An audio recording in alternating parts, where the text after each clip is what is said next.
Ayesesiqinile. Amen.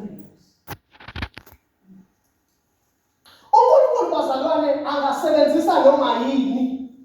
Angasebenzisa noma ubani. Nikhona? Iphiwo zomusa kaNkulunkulu nokubiza kwakhe akaguquki kuko. Yabona ke lento isho ukuthi noma ningamdisqualifya kodwa uNkulunkulu akaguquke kumbukeli. Akaguquke kumsebenziseni. Noma ngayisifebe esidulele. Yebo bosibajazwayo. Kodwa uNkulunkulu akaguquki. Ekumsebenziseni. Amen. Ama-hyper grace preachers ayithathe kule angle ayishumayela kakhulu. Amen. Laba bazalwane bawu-3 ke ngenxa yesikhathi. Laba bazalwane bawu-3.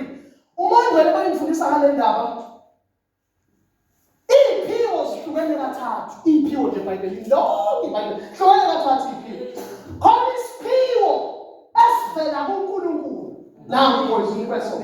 Bese kuba khona isiphiwo esivela kumuntu. Bese kuzoba khona isiphiwo sokubeka izandla. Okay. Lesi sika-boys sihlolwe by the most accurate judge. Sihlolwe